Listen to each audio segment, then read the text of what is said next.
Well, welcome back to another episode of Wagmi TV. It's been an insane year in the world of crypto, but against all odds, the boys are still standing. Without further ado, the boys are back, as always, to give you the ultimate L1 year in review. So we're going to kick it off with BNB chain. I'll throw it over to Evan to take us through that one. It was a big year for BNB. I think we all have seen it in the news recently between the SBF and CZ, interactions that have happened and the price action that's followed that. But really, it's been a big year outside of that for BNB. In February, we saw BNB move from being the Binance Smart Chain to the BNB chain. So a total rebrand on that side, which is pretty interesting because, Binance really wanted to take their name out of the chain and feel that they could hand it off to the community. So that was a great step for BNB. And then we got to June where it officially passed the 3 billion total transaction mark. Super exciting. So you could see how this community around BNB was really growing, independent of the price action that we saw. And, throughout the year, we saw some other small updates, but right around that June, July time, they released their roadmap for the second half of the year, which had a ton of huge updates on it. But really what we saw is there was a couple huge initiatives that the BNB chain wanted to create in the second half of 2022 and 2023. So they wanted to increase decentralization by moving from 21 validators to 41 validators. They wanted to introduce higher gas caps within their transactions, which led to greater customer experience within their network. And then I think another big one was they introduced side chains, which would be kind of their next step looking down the road. So it's been a big year for BNB. I think that's really a great overview of the pros and the good stuff we've seen this year. We've also seen bad stuff. We saw a $570 million hack where the network was actually taken down and then rebooted for changing out the different bugs or protocol code that was within there. And there was actually 100 million BNB tokens stolen. So, it's had its ups, it's had its downs. We see that in the price action. We see that in the TVL and NFT volume that we'll go into further. But I think really it's been a good year for BNB to show that they want to continue to create the community that they have. They want to continue to grow it. And they're interested in branching out into side chains in the future, which is really exciting. So I think a lot of good things came out of BNB this year. I think what stands out to me the most about BNB chain personally is I think they get the record or the award for the most amount of rugs in a single year. Yeah. That's what really, that's what's going to really take me home for BNB chain. But, all jokes aside, Ev, thanks for that. That was a great rundown. And, I think we're going to move to the next one. Yeah, so we'll go super briefly into Solana. We do have a video from last week on if Solana is dead or not, where we go in a lot more detail. So definitely check that out if you want a little bit more information on that. Speaking of rugs, I think Solana seems to have gotten one of the biggest rugs of the year from FTX and SBF, and I'm laughing, but it's really not that funny, huh? They have seen a lot from a price action perspective. They have been tanking pretty hard. They're down right around 94% over the course of the last year. We're in a bear market in general, so everyone is down a significant amount. But I think they had a lot of exposure to FTX, Alameda, etc., which definitely did not bode well for them, especially recently. I think there were a lot of things that came out in their Breakpoint conference that were super, super bullish for them, right? As we know, they are the fastest blockchain, the fastest L1. They do have some very redeemable qualities. A lot of massive organizations are kind of buying into that messaging as well, right? We talk about it in our last video, but they have massive partnerships with Google, Google Cloud really being validators on Solana. releasing software to index Solana transaction history, which was previously very difficult for developers on Solana to actually analyze what that transaction history looked like. Diving into EVM or compatibility, really coming in with that Neon partnership with them. From, a roadmap perspective, right? A lot of their focus has been making this even faster, making this even more secure. So I think the biggest thing for Solana over the course of this year is how well can they deal with some of the tanks that they've seen and some of kind of the black swans that have come their way, because they did receive massive amounts of funding. Their fundamentals are great. They're an awesome chain. They have people flocking to them still to this day. So the question is, can they kind of get up from the massive black eye that they've received from FTX and Alameda in general as we move forward? I mean, forget about a black eye. They just got the crap kicked out of them straight up. I mean, holy, like we're going to definitely see, if Solana can recover, going to be one of the main stories, I think, of 2023. So we'll definitely be keeping an eye on that. And thanks so much, Mata. That was a great rundown of Sol. As mentioned, if you want to check out more and want more information about Solana, definitely check out our previous video where we go super in depth on it. I think the next one is our boy Cardano. Who's got it? Yeah. Well, we'll jump in and talk about ADA a little bit. Definitely one of the more polarizing projects, I'd say, in the space. Some people love it, some people hate it. I would say I'm pretty on the fence, but I think that they had some admirable things happen this year.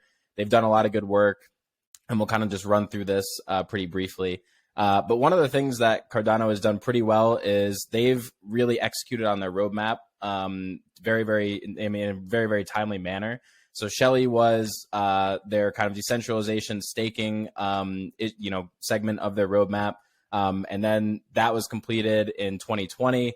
Then in 2021, Goguen was introducing smart contracts and making sure that usability from a decentralized application perspective was solid. And then this year they went into kind of a scaling mode with the Vassal hard fork, allowing scalability of decentralized applications, allowing for more throughput on the blockchain. And so scaling was a big focus this year for them.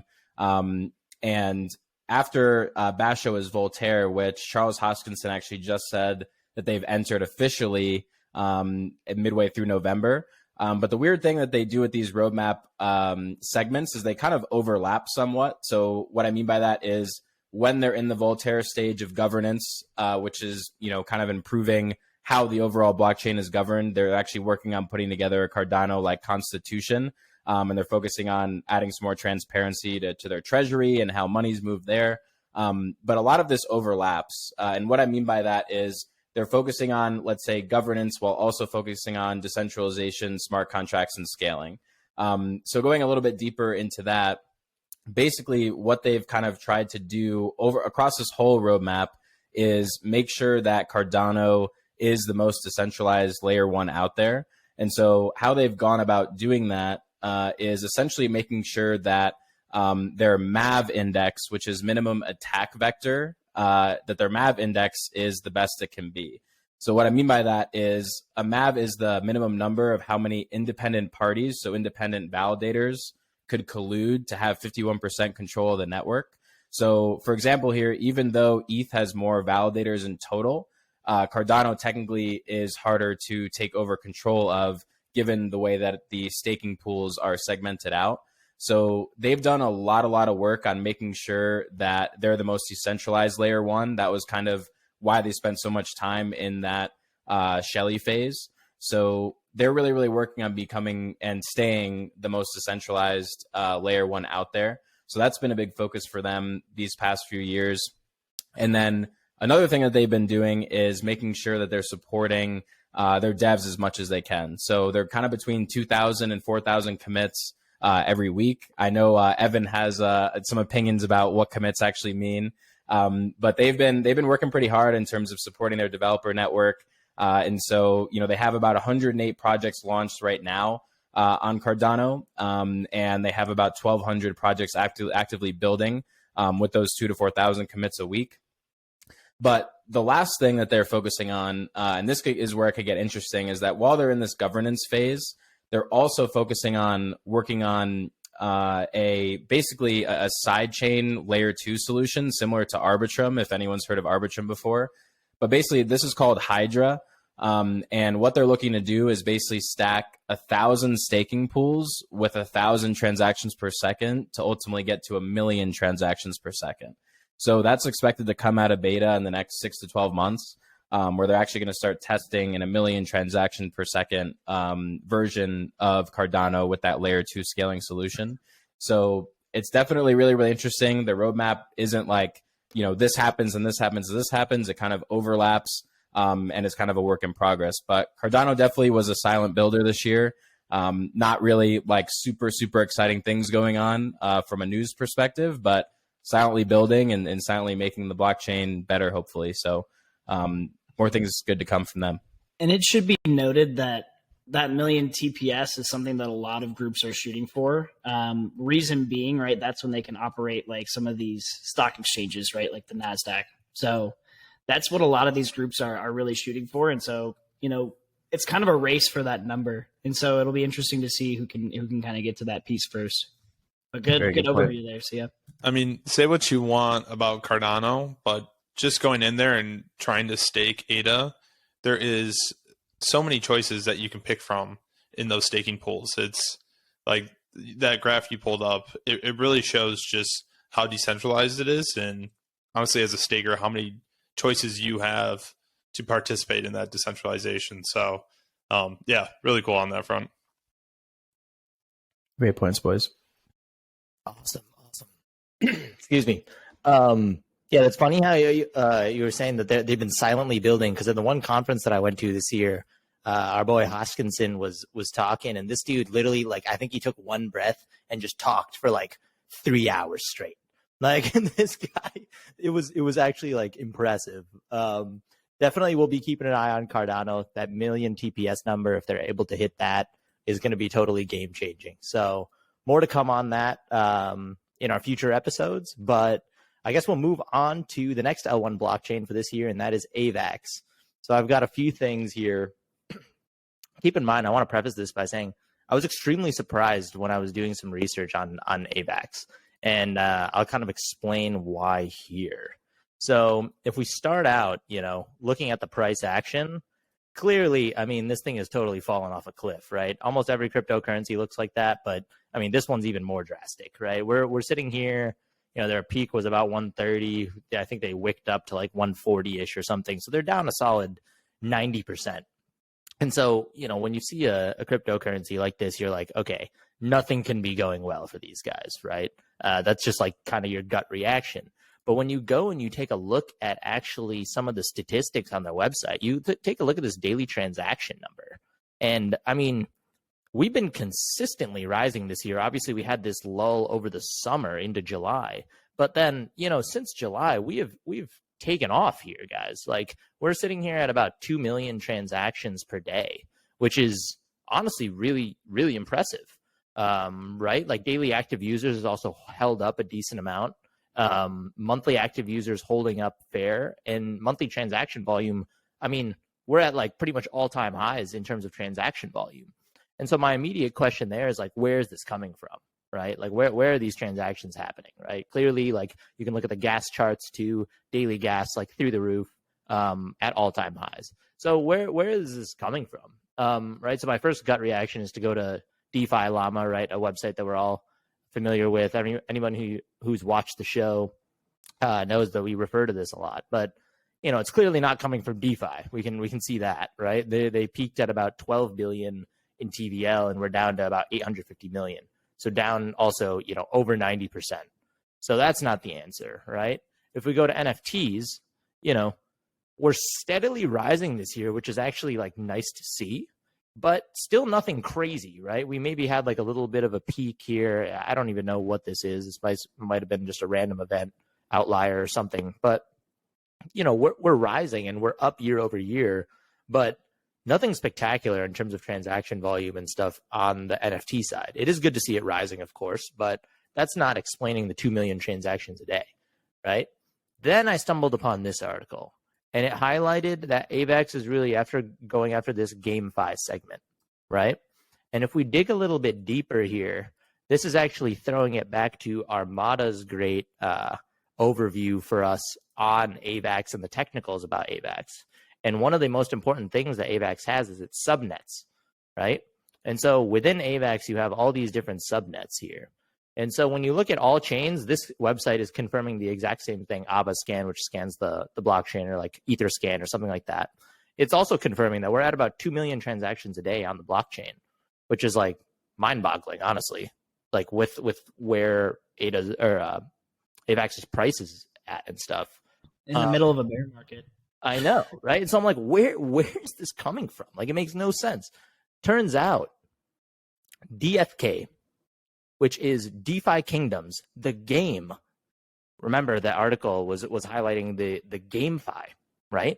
Look at how many transactions per day DeFi Kingdom, their subnet chain on AVAX, is actually executing. It is almost like the majority of the volume on AVAX entirely. One game. So I was like shocked to see this, of course. Like I was like, this is not something I predicted. This is a, curveball.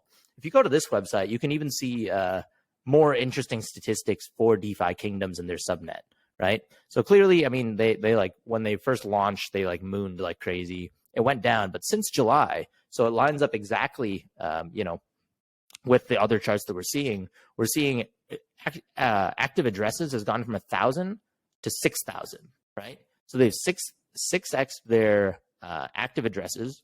If we go to and active senders as well, right? So people are actually transacting. That's what that signals, right? Senders and active addresses are pretty much one and the same on this graph. And then you go to transaction count, and this is really where you see it take off, right? Even though they had so many active addresses back in March and April, they weren't really transacting much.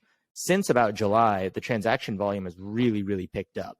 And this is straight up where, DeFi Kingdom is essentially keeping AVAX like afloat, which is really interesting and kind of a paradigm shift when you think about what actually could be the case for some of these blockchains going forward. Maybe all it takes is like one really successful game or one really successful protocol or something like that to really keep these guys afloat. Because if it wasn't for DeFi Kingdoms, I mean, AVAX would have nothing, right? If you go to C chain or the C chain, which is where, we do all of our DeFi stuff, all of that is usually happening on the C chain. And these guys are chilling at, whatever, 100 to 200K transaction volume. So nowhere near that of DeFi Kingdoms. So super, super interesting. I think that is the main takeaway for Avalanche kind of going into next year, right?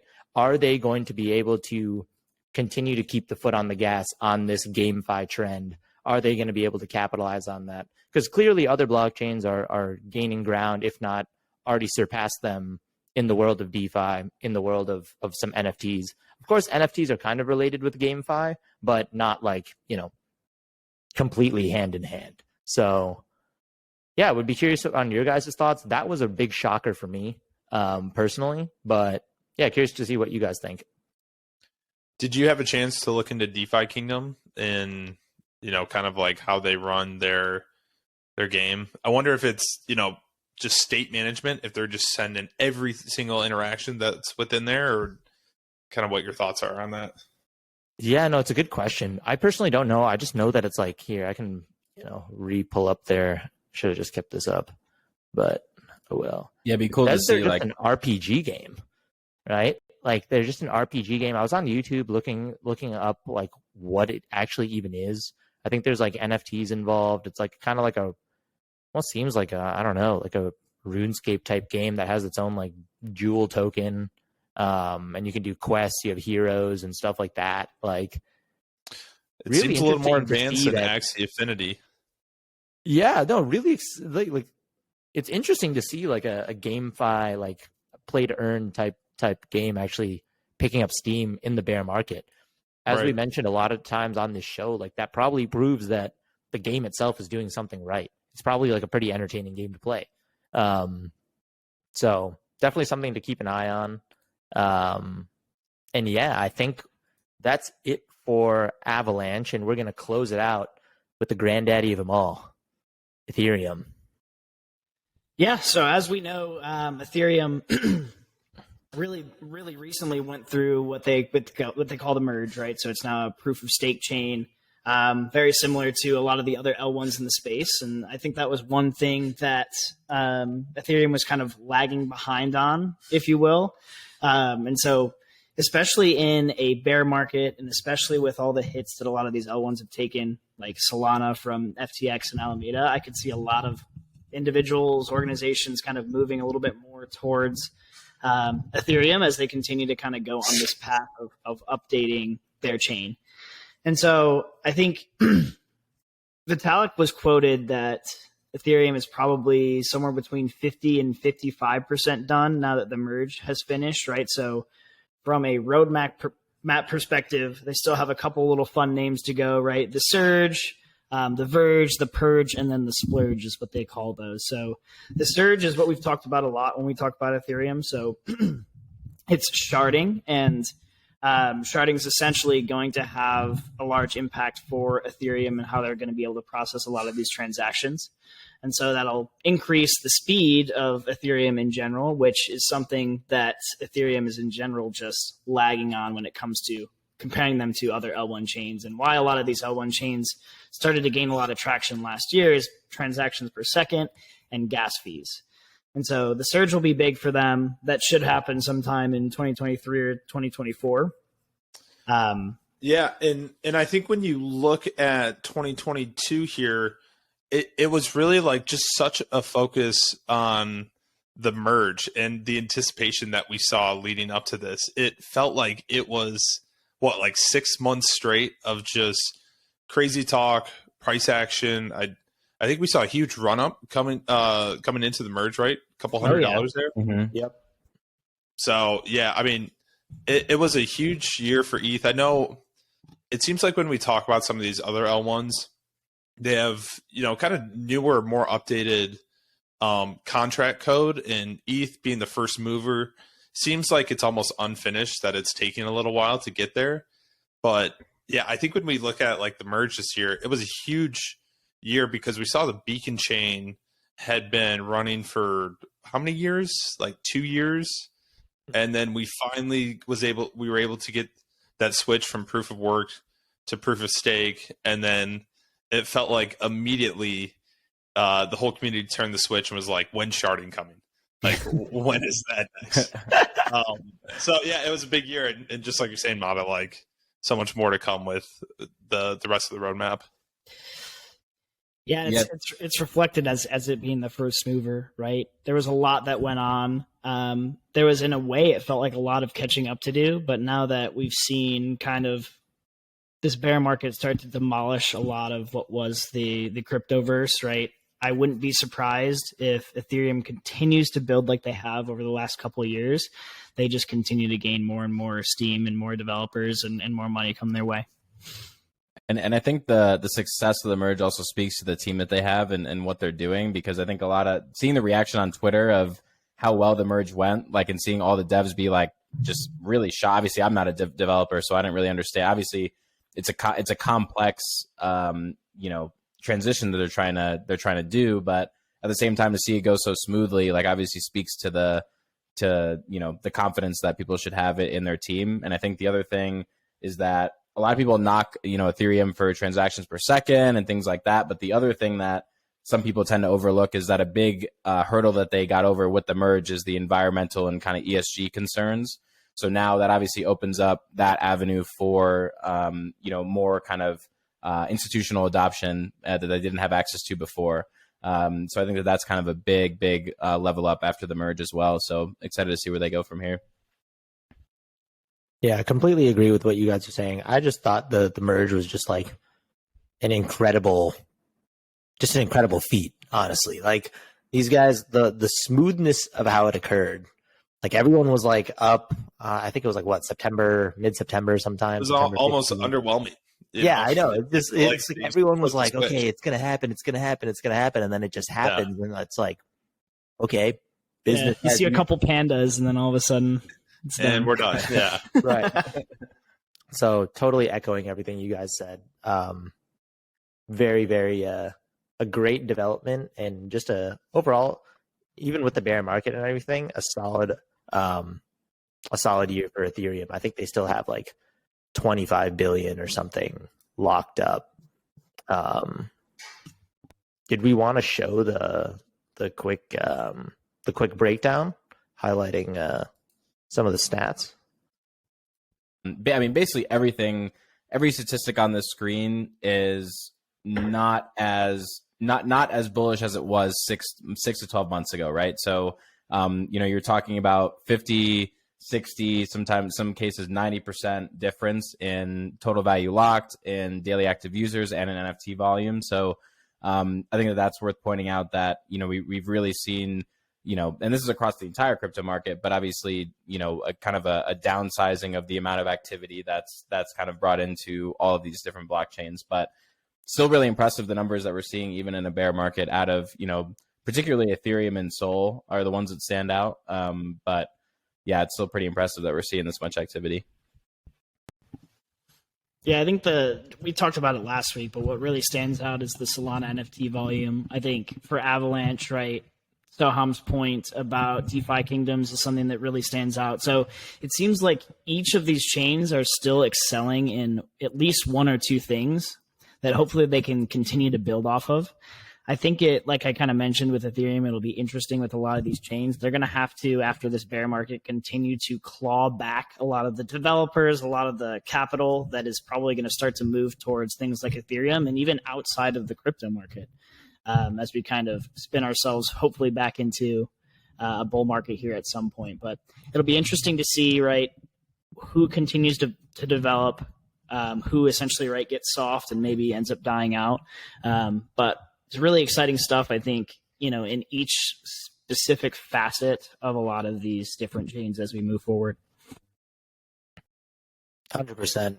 I think that's a great way to round it out. I think you put it perfectly, Mata.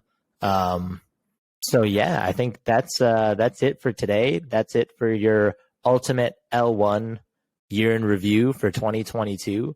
If you found any of this useful, definitely make sure to like, comment, subscribe down below. Let us know what you think. Let us know what your favorite L1 is. We'd love to hear. And let us know if there's anything that we missed that we should take a look at. But as always, the Wagmi boys, through the thick and thin, we're going to be here through the bear market. So we're not going anywhere. And thank you for everyone for tuning in, and we'll see you next week here on Wagmi TV.